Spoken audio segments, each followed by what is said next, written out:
Bienvenue sur Les Jongleuses, le podcast des femmes bien occupées qui jonglent entre le perso, le pro et tout le reste. Ici, on s'intéresse à la balle la plus importante de votre jeu, on s'intéresse à vous. Il est temps de renouer avec votre vie intérieure et d'en faire votre outil le plus puissant pour créer la réalité de vos rêves. Et ici, je vous y accompagne en partageant avec vous mes ressources testées et approuvées. Je suis Ruth Manou, coach de vie certifiée, 2 fois maman et gardienne de cet espace. Abonnez-vous à la newsletter ou sur votre plateforme d'écoute préférée pour être notifié des nouvelles sorties. Et je compte sur vous pour partager largement autour de vous et pour laisser une pluie d'étoiles et de commentaires partout où c'est possible. Bonne écoute!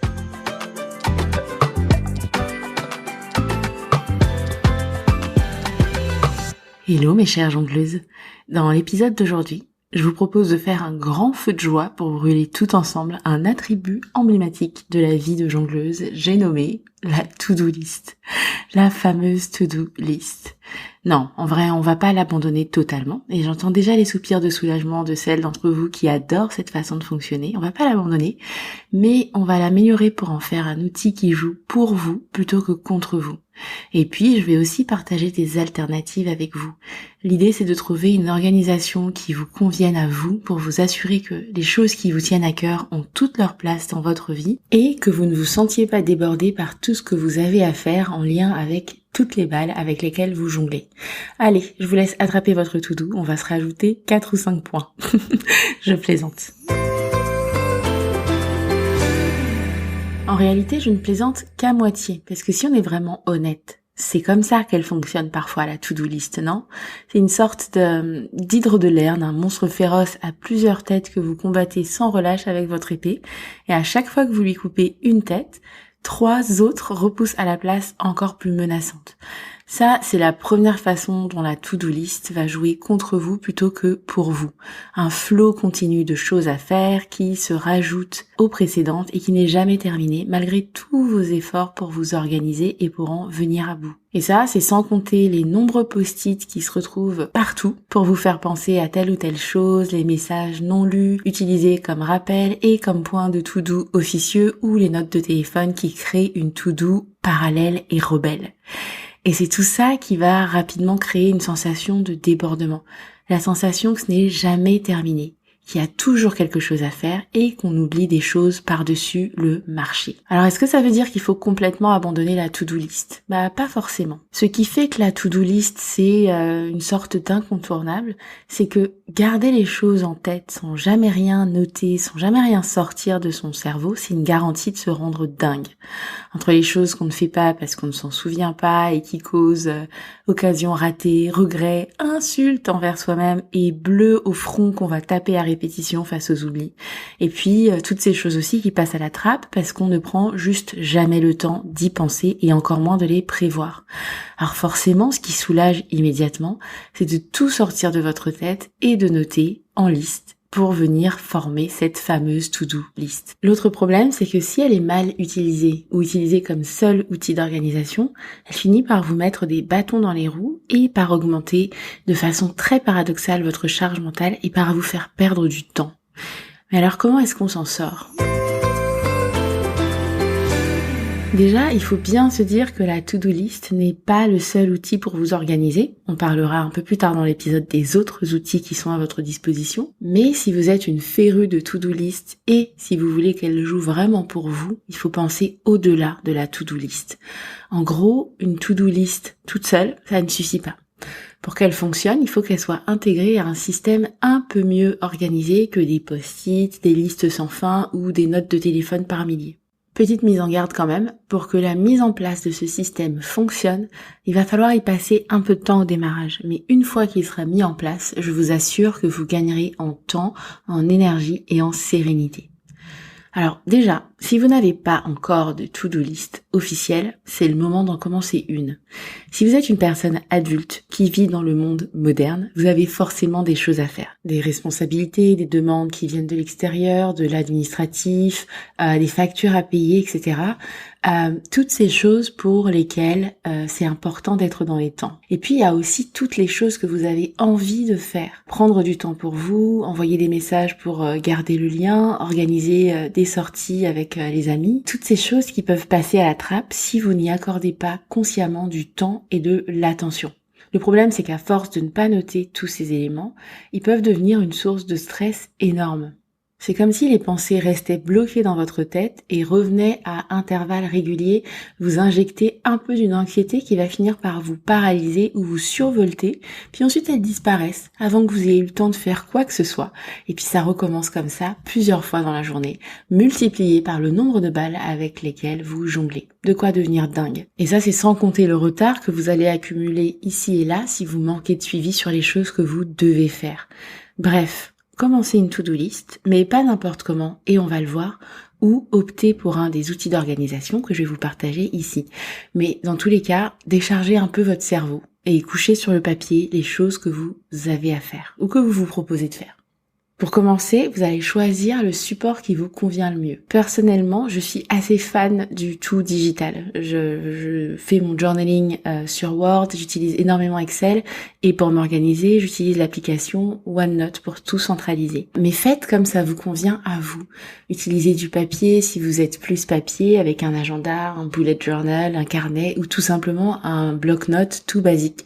Et si vous êtes aussi plus digital comme moi, une application peut faire l'affaire. Aussi, à vous de voir ce qui existe et ce qui peut vous convenir, mais ça peut aussi être un fichier Excel ou un fichier Word tout simple. Pensez aussi à avoir quelque chose qui se transporte pour tous ces moments où vous n'êtes pas à la maison ou à votre bureau.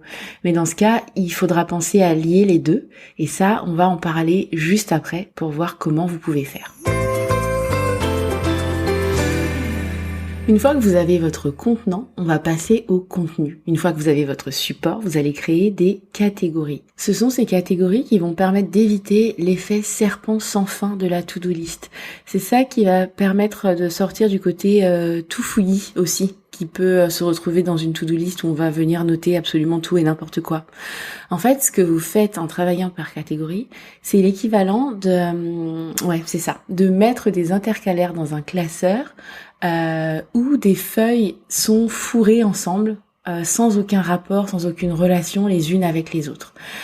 Et vos catégories, c'est hyper simple, ça va tout simplement être les balles avec lesquelles vous jonglez. Ça va par exemple être self-care et bien-être, où là vous allez noter vos sessions de sport hebdomadaires, vos envies de méditer, vos rendez-vous, je sais pas, moi chez la coiffeuse ou ce genre de choses. Vous allez vous créer une catégorie vie de la maison, une catégorie administratif, travail ou business, relations, enfants, etc., etc. Une fois que vous avez vos catégories ou vos intercalaires de classeurs, si vous préférez, vous allez fusionner les deux. En gros, vous allez ranger vos feuilles sans aucun rapport les unes avec les autres dans les bons intercalaires. C'est ça que vous faites. Et donc en réalité, vous allez répartir vos points de to-do, vos notes éparpillées et tous vos post-it sur votre support centralisé à l'intérieur de vos catégories. Une autre chose que vous pouvez faire, c'est aussi travailler par projet. Donc pas forcément par catégorie, par catégorie de balles avec lesquelles vous jonglez ou par domaine de vie. Vous pouvez travailler par projet. Par exemple, ça va être, je sais pas moi, refaire la cuisine, chercher un nouveau job, trouver une crèche, lancer un podcast, etc. Et dans ce cas, vous allez venir intégrer vos points de to-do éparpillés dans vos projets. Et ces points vont représenter les différentes actions que vous allez mener pour mener à bien vos projets. Et à partir de là, vous avez un outil sur lequel vous pouvez vous appuyer pour piloter et anticiper les choses que vous avez à faire et être sûr d'inclure les choses que vous avez envie de faire. Une fois cette étape réalisée, c'est déjà super, mais on va aller un peu plus loin.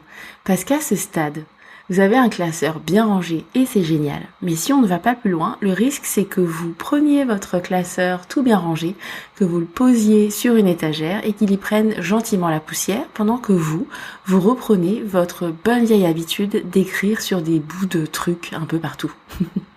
Donc vous l'avez compris, il y a un changement d'habitude à opérer. La première habitude à mettre en place, c'est d'attraper ce classeur métaphorique à chaque fois que vous avez un point de to-do qui entre, une démarche administrative, une facture à payer, une sortie à organiser, etc. La deuxième habitude à mettre en place, ça va être d'utiliser votre to-do list 2.0 comme un outil d'organisation et de planification. Et pour ça, vous allez mettre en place des rituels. Ça va être à vous de choisir ce qui vous convient le mieux et je vais vous donner l'esprit de ces rituels d'anticipation, d'organisation. En gros, les 2 rituels que vous allez mettre en place avec votre to-do list 2.0, ça va être un rendez-vous avec votre classeur métaphorique en début de période et un rendez-vous en fin de période. C'est tout. Et là, ça va être à vous de définir la période. Ça peut être à fréquence quotidienne, à fréquence hebdomadaire, mensuelle ou même trimestrielle, voire annuelle. Alors, je peux vous dire comment moi je m'y prends, mais c'est important que vous trouviez votre façon de fonctionner à vous. Donc, je vous en parle, mais n'hésitez pas à adapter. Ça n'a absolument pas une valeur universelle quelconque. Ce que je fais en début de mois, c'est que je me fixe mes objectifs, mes intentions et les choses que j'ai à faire pour le mois qui démarre. Et puis je fais le point sur le mois qui vient de s'écouler. Ensuite, chaque semaine, le vendredi ou le dimanche, je fais la même chose pour la semaine à venir et la semaine qui vient de s'écouler. Et puis j'intègre aussi les points qui ont pu se rajouter ici et là dans ma semaine ou dans ma journée et que j'ai noté quand j'étais en déplacement hors de la maison ou pas à mon bureau. Et ensuite, chaque jour, je me fixe 2 ou 3 directions ou intentions, pas plus. Le reste, ce serait bien si j'arrivais à faire ça en plus. Mais 2, 3 choses vraiment vitales et importantes. Et ça, c'est un fonctionnement qui me plaît à moi et qui fonctionne pour moi. Et je suis loin d'y être arrivée en un claquement de doigts, loin de là. Ça m'a demandé de la pratique et de l'intentionnalité. Mais c'est une façon de faire qui me va super bien parce qu'elle me donne vraiment une impression de piloter les différents domaines de ma vie. Ah oui, et j'utilise aussi l'outil dont on avait parlé avec Alissa dans l'épisode 53. C'est le suivi de mes tâches réalisées dans tous les domaines. Donc à chaque fois que je fais quelque chose, je le note et comme ça je me rends compte de ce que j'ai réalisé en fin de journée. Qu'il s'agisse du travail, de la maison ou de tout le reste. Vraiment, je note tout. Une des raisons pour lesquelles je fais ça, c'est que j'avais tendance à me juger super durement parce que je trouvais que je ne faisais pas assez professionnellement en tout cas, dans la journée. Et en faisant ça, j'ai des arguments concrets pour discuter avec cette partie-là de mon cerveau en disant, bah si, tu vois bien que j'ai été occupée absolument toute la journée, donc maintenant, je vais refermer mon ordinateur parce que j'ai fait assez, vraiment. Donc si vous avez aussi cette tendance-là, n'hésitez pas à utiliser cet outil-là et retournez écouter l'épisode 53 et puis 52 où j'explicite l'outil pour en savoir plus et pourquoi pas l'appliquer vous aussi. Et puis, je vous l'avais promis en début d'épisode, je vais aussi vous parler des alternatives à la to-do list, si la to-do list telle que je vous la présente là ou dans l'absolu, c'est vraiment pas votre truc. Je vais vous partager d'autres méthodes ou façons de faire qui pourraient peut-être vous convenir mieux à vous. La première façon de faire ou la première méthode, c'est la mise en place de routines. Ici, l'idée, c'est que plutôt que d'avoir une liste de choses à faire, vous allez fonctionner par moment, par mise en place d'habitudes, si vous voulez. Vous allez par exemple vous dire, quand je me lève le matin, je fais immédiatement mon lit avant de sortir de la chambre. Ou alors, avant de commencer à travailler, je prends 10 minutes pour répondre à mes messages personnels. Ou alors, je fais une balade tous les midis après le déjeuner. Ou encore, tous les lundis, je m'occupe de mon administratif. Et puis, tous les soirs, je prépare ma journée du lendemain, par exemple. Donc là, on n'est plus dans de la to-do, on est vraiment guidé par les moments de la journée ou de la semaine. Si vous ne fonctionnez pas déjà comme ça, et que c'est une façon de fonctionner qui vous intéresse, ça peut valoir le coup de quand même faire une première étape de mise à plat de toutes vos balles, de tous vos domaines de vie, pour identifier ce qui est important pour vous et pour vous assurer que tout ce qui compte pour vous a bien un temps dédié dans votre calendrier. Autre chose, c'est qu'on est sur de la mise en place d'habitudes. J'avais fait un épisode dédié à la mise en place d'habitudes pour vous y aider. Et il s'agit de l'épisode 30, je vous remettrai le lien dans les notes de l'épisode. La deuxième façon de procéder, c'est l'organisation par le calendrier. C'est assez proche, mais c'est beaucoup plus minuté, c'est le cas de le dire, parce que là vous êtes vraiment dans la planification horaire dans votre calendrier. C'est plus précis. Donc au lieu de dire quand je me lève le matin, je fais ceci ou cela, ça va plutôt ressembler à le matin, je me lève à 6h30. Je prends ma douche à 6h35 et je pars de la maison à 7h10. Je prends ma pause déjeuner à midi, je recommence à travailler à 13h30 et à 17h, je commence à boucler mes travaux en cours, je prépare ma journée du lendemain et à 17h30, je pars du travail. Ça, c'est exactement le type d'organisation que j'avais quand je travaillais dans un emploi salarié. Ce que j'aurais voulu qu'on me dise à l'époque, c'est que je pouvais appliquer cette façon de planifier ma vie professionnelle à ma vie personnelle aussi. Et que j'aurais pu y mettre plus d'intentionnalité pour faire de la place aux autres aspects de ma vie aussi.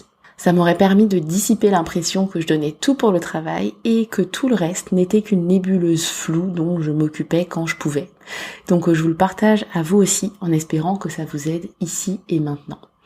Et enfin, vous allez avoir le suivi de vos réalisations dans la journée, la fameuse to-do list à l'envers dont je vous parlais il y a quelques minutes et dont je parlais dans l'épisode 53 avec Alissa. Voilà, donc testez ce qui vous convient à vous et n'hésitez pas à mixer les approches entre elles.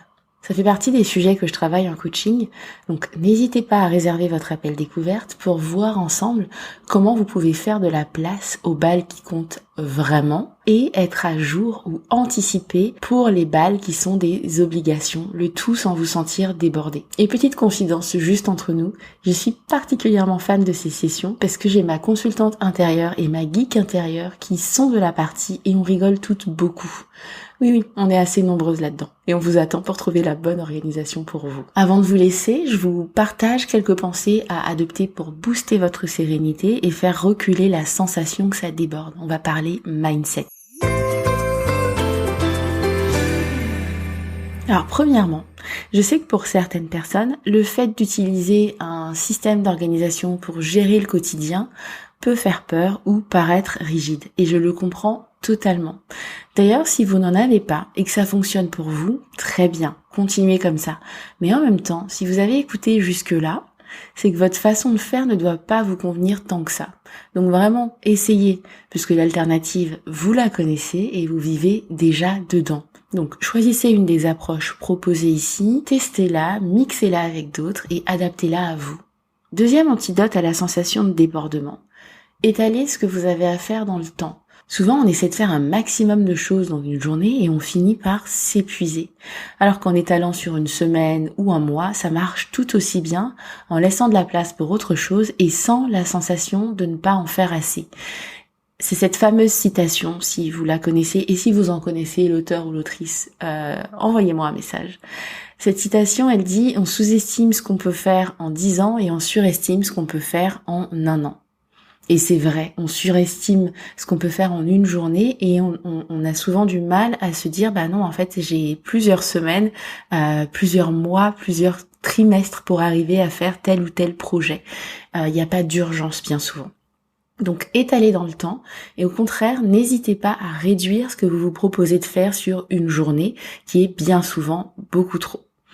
Troisièmement, prenez l'habitude de faire un point sur vos réalisations de la journée pour vous rendre compte de ce que vous avez accompli et tant que vous y êtes, félicitez-vous, vraiment.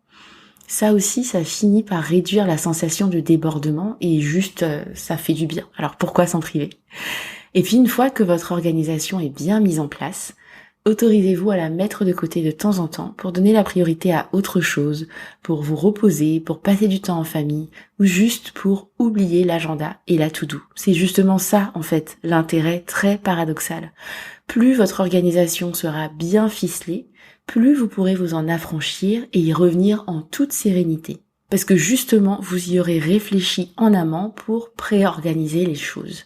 Ces outils sont vraiment faits pour vous servir et pour vous donner du temps mental et réel, pas pour vous asservir. Je vous donne rendez-vous sur Instagram ou sur LinkedIn pour continuer la conversation et je suis curieuse de savoir lesquels de ces outils vous allez mettre en œuvre dès maintenant. Je vous retrouve dans 2 semaines pour un nouvel épisode et d'ici là, prenez soin de vous.